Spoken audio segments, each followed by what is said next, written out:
Praise the Lord. கர்த்தரும் இரட்சகருமாகிய இயேசு கிறிஸ்துவின் இனிய நாமத்தினாலே உங்கள் அனைவருக்கும் என் அன்பின் வாழ்த்துக்கள். இந்த நல்ல நாளை காண செய்த தேவனுக்கு ஸ்தோத்திரம் உண்டாவதாக. கர்த்தருடைய கிருபை உங்கள் அனைவரையும் சூழ்ந்து கொள்வதாக.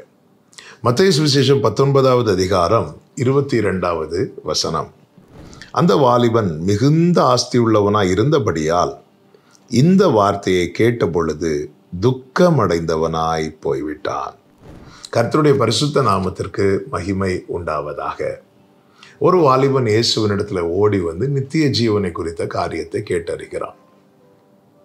இயேசுவும் பேசுகிறார். சொல்லிவிட்டு அவனிடத்தில் சொல்லுகிறார், நீ பரிபூர்ணம் அடைய விரும்பினால், பரிபூர்ணம் உள்ளவனாக விரும்பினால் உன்னுடைய ஆஸ்தியெல்லாம் விற்று ஏழைகளுக்கு கொடு என்று சொல்லுகிறார். இந்த வார்த்தையை கேட்ட பொழுது அவனுக்குள்ளே ஒரு துக்கம் வருகிறது. அந்த துக்கம் எப்படிப்பட்ட துக்கம் என்றால், இந்த ஆஸ்தியெல்லாம் என்னை விட்டு போகிறதே என்கிற துக்கம் அவனை பிடிக்கிறது. பிரியமான கர்த்தருடைய பிள்ளைகளே, இங்கே அவன் எதற்காக வருகிறான்? நித்திய ஜீவனுக்காக வருகிறான். நித்திய ஜீவன் எனக்கு கிடைக்காம போய்விடுமே என்கிற துக்கம் அல்ல இப்பொழுது அவனை பிடித்திருக்கிறது. நான் சம்பாதித்தவைகள், என் ஆஸ்தியெல்லாம் என்னை விட்டு போய்விடுமே என்கிற துக்கம் அவனை பிடித்திருக்கிறது. இந்த துக்கம் அவனை பிடித்த போது வேதம் என்ன சொல்லுகிறது தெரியுமா? அவன் துக்கம் அடைந்தவனாய் போய்விட்டான் என்று. பிரியமான கர்த்தருடைய பிள்ளைகளே, இம்மைக்குரிய துக்கம், நித்தியத்துக்குரிய துக்கம். நம்மை எந்த துக்கம் பிடித்திருக்கிறது?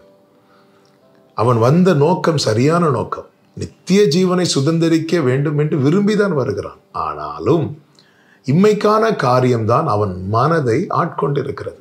நம்முடைய பொக்கிஷம் எங்கே இருக்கிறதோ அங்கே நம்முடைய இருதயம் இருக்கிறது என்று ஆண்டவராகிய இயேசு கிறிஸ்து சொல்லியிருக்கிறார். அவன் ஆஸ்தி உடையவனாய் இருப்பது தவறல்ல, ஐஸ்வர்யம் உள்ளவனாய் இருப்பது தவறல்ல.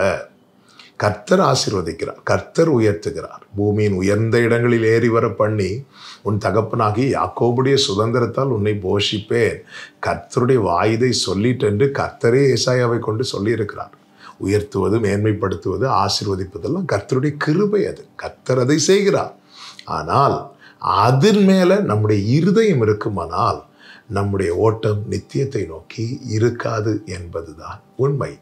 வாக்குத்தத்தம் பண்ணப்பட்ட தேசத்திலே ஆபிரகாம் கூடாரங்களில் குடியிருந்தான் என்று வேதம் சொல்லுகிறது. அதன் அர்த்தம் என்ன? கர்த்தர் ஆபிரகாமுக்கு ஒன்றும் குறைவாக வைக்கவில்லை. அவன் செல்வ சீமானா இருந்தான் என்று வேதம் சொல்லுகிறது. ஒரு காரியம் கூட குறைவு கிடையாது. ஆனாலும் அவனுடைய இருதயம் எங்கே இருந்தது தெரியுமா? அந்த காணப்படாத தேசத்தை நோக்கி இருந்தது. இன்னும் நான் அவரை காணவில்லை, இன்னும் அந்த தேசத்தை அடையவில்லை. அந்த தூரத்திலே அவனுடைய கண்கள் எல்லாம் ஏறிட்டு பார்த்து கொண்டிருக்கிறான். நித்தியத்தை நோக்கி இருந்தான். ஆமேன். இதனால அவனுக்கு அதை சுதந்திரிப்பதற்கு தடையாக அவனுடைய ஐஸ்வர்யமோ அவனுடைய ஆசீர்வாதமோ எதுவுமே இல்லை. ஆனால் இந்த வாலிபனுக்கு அப்படி அல்ல. இவனுடைய இருதயம் முழுவதும் எங்கே இருக்கிறது என்றால் அவனுடைய ஐஸ்வர்யத்தின் மேல், அவனுடைய ஆஸ்தியின் மேல் இருந்தது.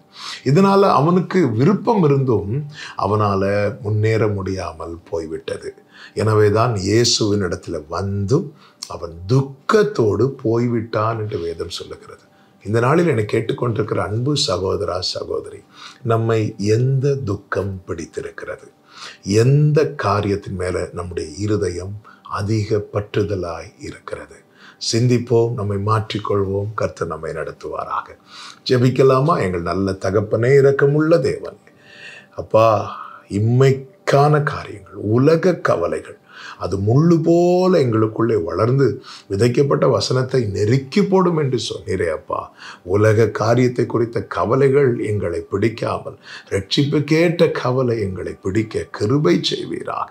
இயேசுவின் நாமத்தில் பிதாவே, ஆமென்.